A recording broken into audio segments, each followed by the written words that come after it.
Hi everyone, this is Dr. K. I wish you all happy Thanksgiving. I wanted to take this opportunity to talk to you about diet and different types of toxicity that we notice in diet. I want to focus on what's called Roundup. Roundup is a common weed killer that is used in United States. It's used in genetically modified crops, primarily produced by the company called Monsanto. So I want to share some of the information that I recently learned about glyphosate and how we can avoid it or how we can prevent toxicity from glyphosate. We'll also touch up on some of the general principles of nutrition. So let's talk about glyphosate. So glyphosate is a widely used weed killer. It's used both in individual houses, but also it's used commercially in golf courses, in commercial real estate, and so forth. So people use it to maintain their farms, their lawns, their schoolyards, golf courses, public spaces. So approximate use in 2014 was 276 million pounds. So that's how much glyphosate they used in that particular year, 2014.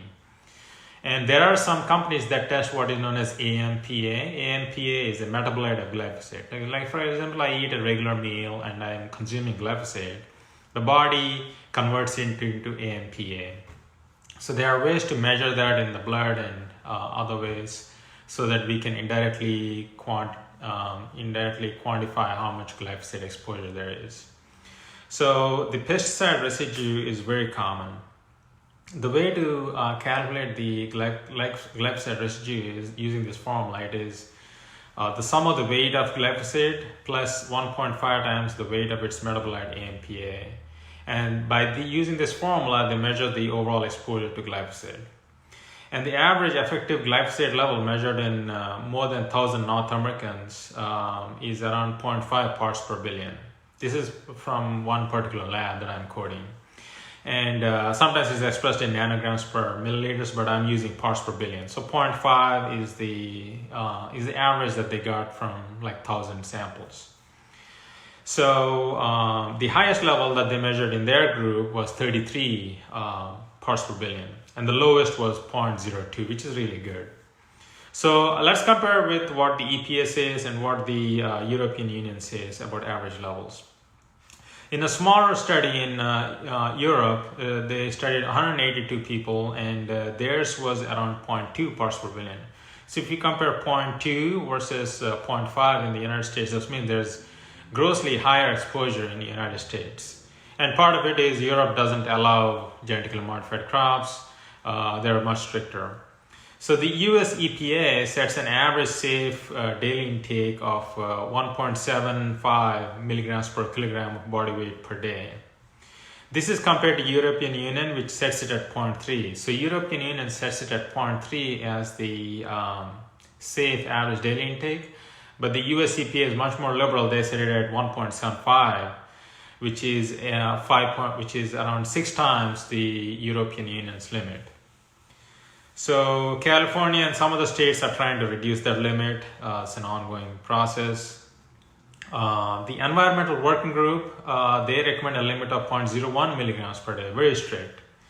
So let's use some numbers again. If your urine level is above 1 parts per billion, then you probably exceeded the Environmental Working Group daily limit. So let's talk about toxicity. If you're using regular diet and if you're consuming a lot of Roundup indirectly through your diet, what will happen? So when they studied lab animals, they noticed significant toxicity in the liver and the kidney. As you know, liver and the kidneys are the primary ways to detoxify the body. So they take toxins and try to dump it in the urine. The liver tries to convert into another chemical form and try to excrete it, but when they're overloaded, obviously you'll notice toxicity in the liver and kidney. So in one particular study, they used lab animals and they used water with 0.1 parts per billion. And in another study, they used rats that were exposed to 0.1 parts per billion, and they noticed fatty liver disease in those rats. So that's point one. So in the maximum residue level in drinking water in the US is 700 parts per billion. While the EU is 0.1. So the EU, the maximum limit is 0.1, and the United States it is 700. So that is 7,000 times higher than the EU when you just take water, drinking water versus drinking water. So let's talk about the soil, the soil in which you grow the plants. So the US Geological Society, they did a survey, and their scientists noticed frequently both glyphosate and the AMPA in the soils, in the sediments, in the ditches, in the drains. There's a lot of precipitation, rivers and streams. So that means glyphosate is not only in food, but it's also in the soil. So even if you eat organic, sometimes you can indirectly get some glyphosate through organic food. For them, the concentrations are below the level of concern for humans or wildlife. But they also noticed that these pesticides are often detected in mixtures. So sometimes, even though we have low-level exposure, we don't know what it can do in long term. Low-level exposure to glyphosate can cause cancers and other things. I'm going to talk more about that later in the video.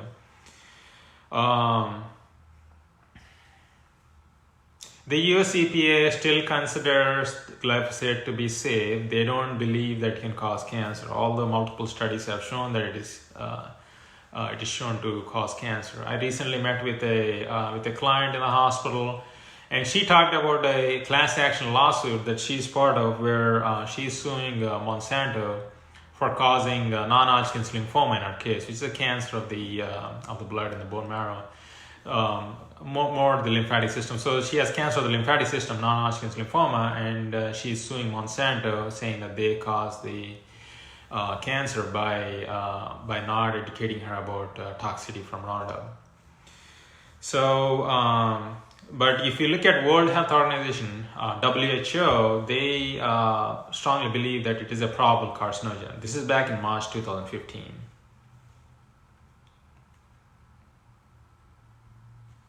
So let's talk about why we should be worried, why people have toxicity. So let's talk about food choices and source of drinking water. Genetically modified soybeans generally contain a higher level of glyphosate and AMPA than conventional or organic soybeans. And this is because of repeated spraying of the genetically modified plants with glyphosate-based herbicides during the production season. Some non-modified foods like conventional oats, wheat, dried garbanzo beans, and lentils are often sprayed with glyphosate just before harvest to dry out and desiccate the plants. So, for example, all of these plants, the oats, the wheat, the dried garbanzo beans, and lentils, even though they are not genetically modified, the farmers will still use Roundup to harvest them so that they can dry it out quickly. So when they studied the levels of Roundup in these plants, they noticed it can be much higher than 1,000 parts per billion.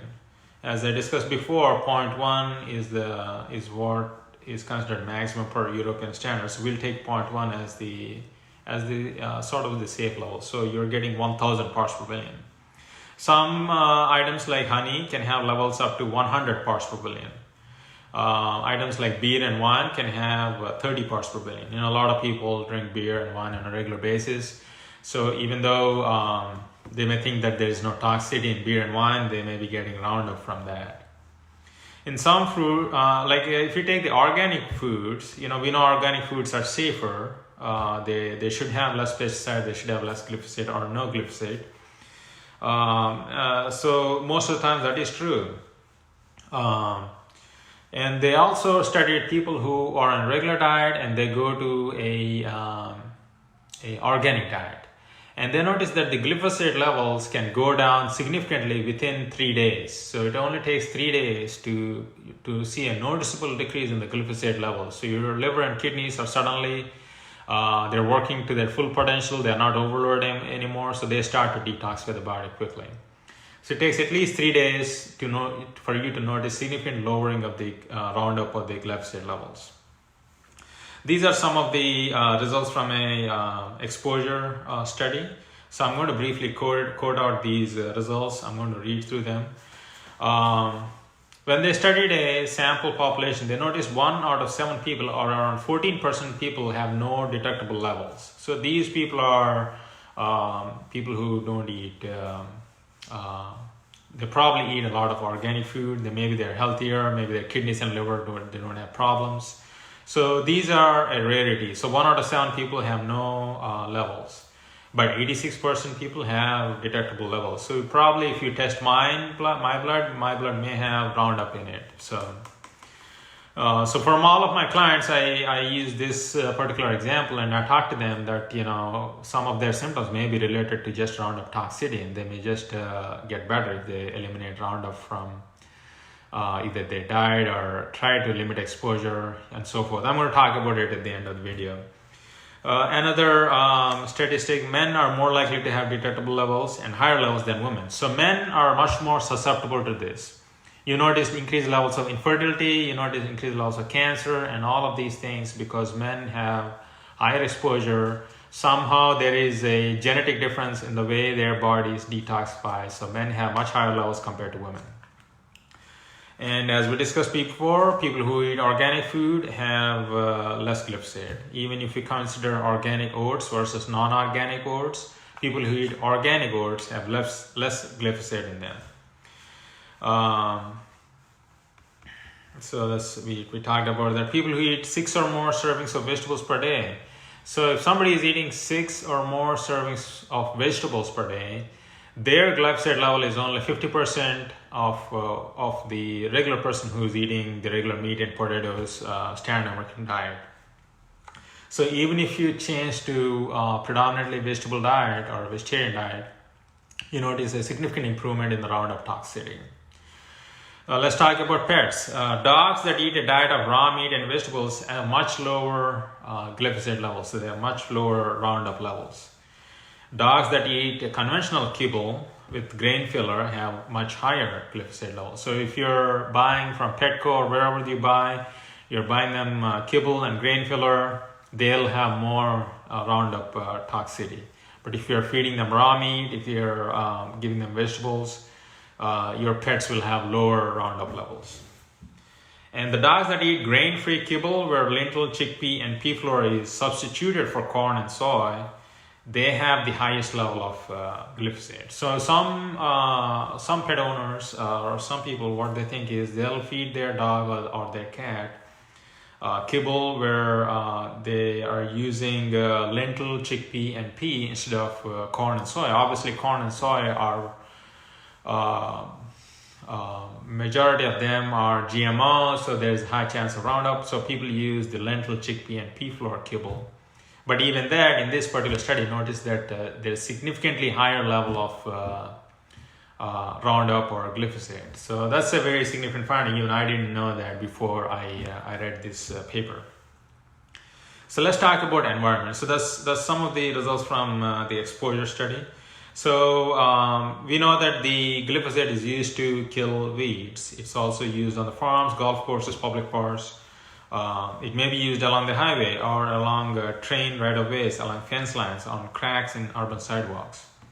So your kids may be playing in that, or you may be living close by. But at the same time, we don't want to limit activity of the people. We want people to be active. We want them to walk. We want them to walk their dogs, or we want them to run and do all this stuff. So predominantly, the biggest source of glyphosate or Roundup is food. So if you can address food, that will give a major change. That will create a major transformation in your health. So let's focus on food. So I'm going to go through a sampling of glyphosate levels found in foods. The first one is the worst. And these foods should be avoided altogether. I'm going to quote these numbers in parts per billion. So for example, the highest one is black beans. I eat a lot of black beans myself. I go to the hospital and I usually eat whatever they give to me. I don't know if those are organic or not. So black beans are very toxic. So their level in this particular study, they said it's 3,000 parts per billion. So 3,000 is really bad. Hummus comes next. It is 1435. Regular oatmeal is 1254. So those are, those are in 4 digits. Those you should try to avoid. If you want to eat, try to eat organic among those. Cheerios, a lot of kids, we feed Cheerios. Kids love Cheerios. Cheerios is 624. So there's a lot of toxicity in there. Roasted soybeans, 479. I can understand soybeans. Soy is mostly GMO, so farmers use Roundup to produce that. Whole wheat bread, a lot of people, they want to eat a whole grain diet, so they sometimes eat whole wheat bread, but this seems to be toxic. It is 370. Whole wheat bread is 370. Honey that is harvested from close to genetically modified crops, it comes around 307, so 307 parts per billion. Cranberries, a lot of people like cranberries, or they even drink cranberry juice, it is 243.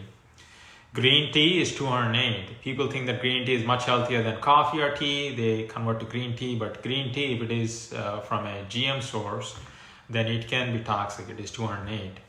Wheat flour is 171. As we discussed before, the whole wheat bread was 370. So wheat flour is 171, so it's also toxic. Cooked lentils is 94. Blueberries is 84. I used to like blueberries a lot. But after reading this, I'm having second thoughts on eating regular blueberries. I would consider eating organic blueberries for this reason. So this particular column that I went over, the black beans, the hummus, oatmeal, Cheerios, and so forth, all of these are toxic if you're eating regular food. And from here on, it gets better. So this is less toxicity. Blackstrap molasses, we know molasses is used as a sweetening agent in a lot of foods. It's only 40 parts per billion, less toxic. Yellow potatoes is 29. Organic honey is 26. As we discussed, honey that's grown near GM crops in the first section, it is 307. But if you buy organic honey, it's only 26. Conventional wine is 22. It's much better than the regular wine. Organic juice is 19. Orange juice. So orange juice, from the time I moved to the United States, I noticed that a lot of people like to drink orange juice. They have, whenever I go to people's houses, they serve orange juice. So I know it's predominantly consumed compared to other juices in the market. So orange juice seems to be pretty safe, 19 parts per billion. Peanut butter, a lot of people use peanut butter, it's 12. Chewing tobacco, if you chew tobacco, it is 10 parts per billion. So there's some toxicity, not a whole lot. Now this last section is considered safe. There is toxicity, but it's the safest part. We'll start with beer. Beer is 8 parts per billion, much safer than wine. Okay. Milk chocolate is 7. I was surprised. I thought chocolate is bad for you, but if you just look at it from a Roundup point of view, milk chocolate is good. Same thing with dark chocolate. It's only 7 parts per billion. Peaches are really good. I like to eat peaches. It is 6 parts per billion. Coffee, is 3 parts per billion, so coffee is much safer compared to others. I don't understand why it is safer, but in this study, they noticed only 3 parts per billion. If you buy organic wine, then it is 2 parts per billion, much better. Ice cream is only 1, milk is 0.2, and the rest of these foods, it's close to 0, which means their assay was not able to detect. So these are Fuji apples, meat, olive oil, organic orange juice, and whiskey. So they have next to nothing Roundup. So this particular last list is considered safer, like the milk chocolate, dark chocolate, peaches, coffee, organic wine, bunch of fruits, meat, olive oil, coffee, and beer. These have less levels of glyphosate. If you want, just comment below. I'll post this list for you so that you can look at it after the video. So this is, I'm not saying that you should eat or you should consume these things, but if you have a choice, because sometimes we're traveling, and sometimes I'm in the hospital, we don't have time to pack food at home. Sometimes you have to eat outside. Sometimes you go to restaurants. So for sure that black beans are the most toxic if you eat regular black beans. I like to eat Mexican food a lot. So from now on, I'll be careful. I'll try to avoid hummus, black beans, and oatmeal. Try to consume more potatoes and orange juice and so forth when I'm out and about.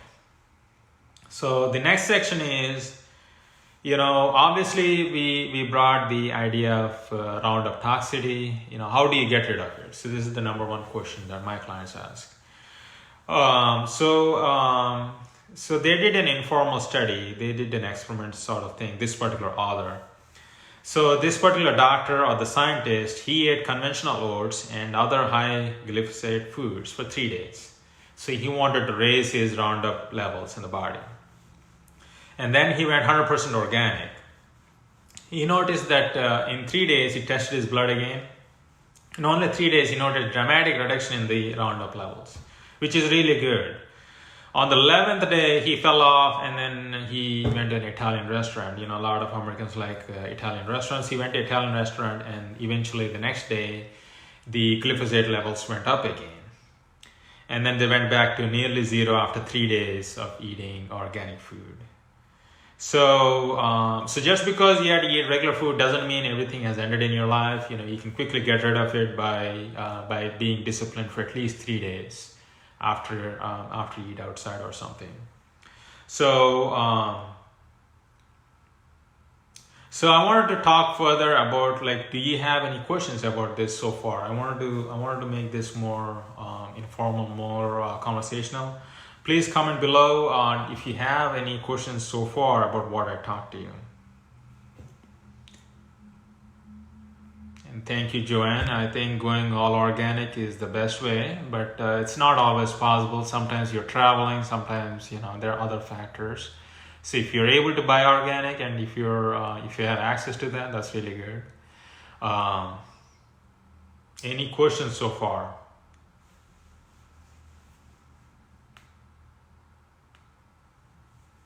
Okay, so I'm going to keep talking. So if you have any questions, just comment below.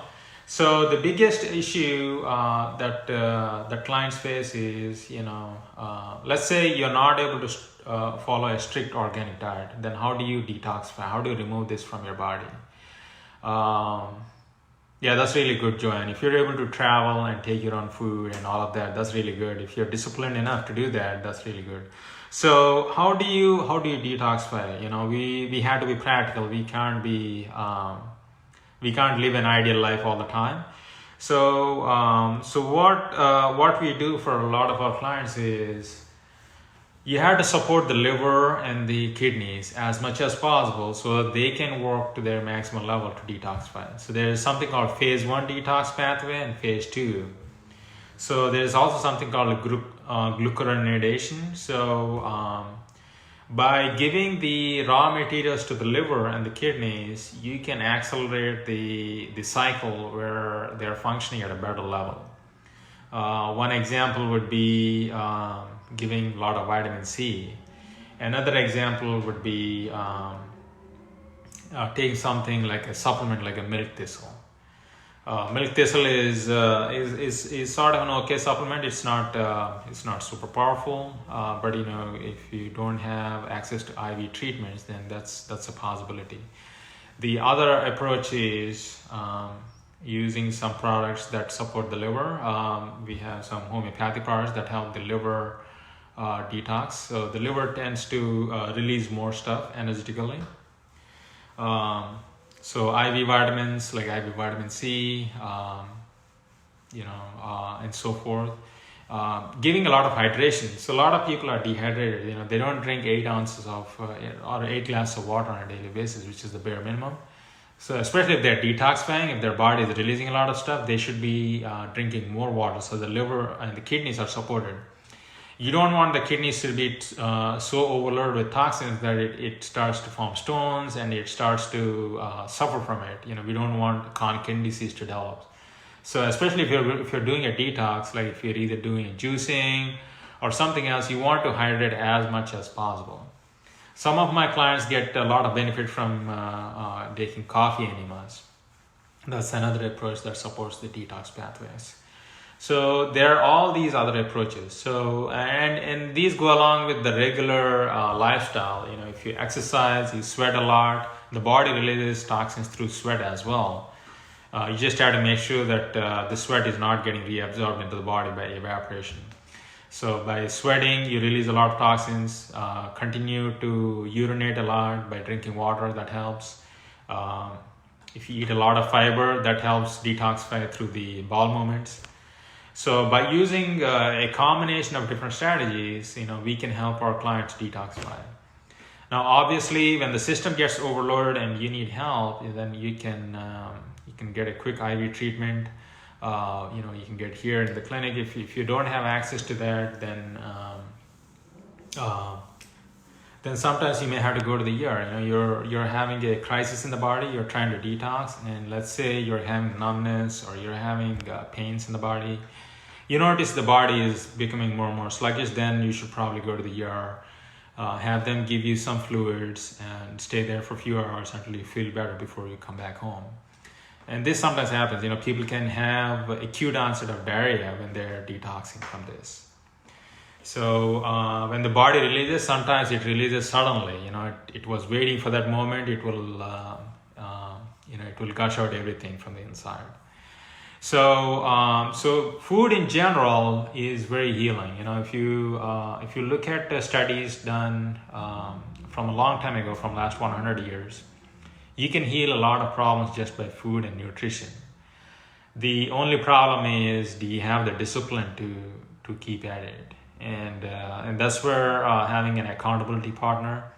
It may be a doctor, but it can be a coach or somebody who's looking at you, who's guiding you, and who's holding you accountable will help you a long way in changing lifestyle, especially diet.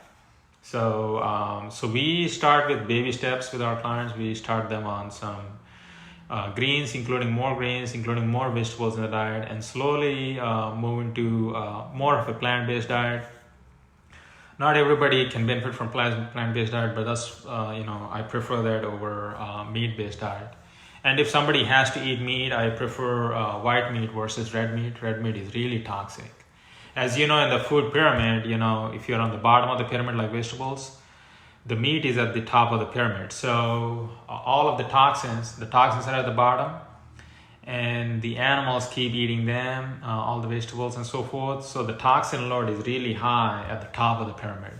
So if you want to eat at the top, like the red meat and so forth, you have much higher toxicity compared to a person who is eating at the bottom of the pyramid, which includes vegetables, milk, and so forth. So even if you change from red meat to white meat, you'll notice a significant improvement. If you live in a rural area and you have access to, if you don't have access to organic foods, but you have access to fresh cut meat or the farmers, you can go buy them directly from them. That also reduces the levels of toxicity. So those are some of the general principles that I give to my clients. Obviously, there's multiple supplements that you can take. There's a lot of IV treatments that you can do, and we offer testing that is not done through the regular doctor's office. So if you want testing done to see how much heavy metals are there in your blood, or how much glyphosate is there, we can do tests through national companies that we partner with. These are specialty labs, and that will give you guidance on where you are along the pathway. Are you too toxic? Are you like average? Are you below average? Are you or you may be healthy and you may not have any toxicity. So it's a good way to find out, in an objective manner. So these are all. I wanted to talk about food, but I also wanted to focus on glyphosate. Because glyphosate is really big. It's the most popular weed killer. It's the most popular thing that's used in farming these days, especially in the States. So you have to be really aware of that. And compared to 5 years ago, organic foods are more prevalent. You can buy them in any grocery store, anywhere in the country. Before, it used to be much harder. And if you're in a situation where you're living in Alaska or wherever and you can't get them, you can buy organic food through Amazon and get it shipped to your house now. So things are really changing now. So access is much better no matter where you live. So any questions for me, please post below. I wanted to wrap up by wishing you all happy Thanksgiving. I wanted to take this opportunity to appreciate you being here, whether you're on social media or online, offline. Thanks for being part of this community here. Thanks for listening to this. I hope this is really helpful to you. Look forward to talking to you again. Wishing you a happy Thanksgiving. Have a nice day.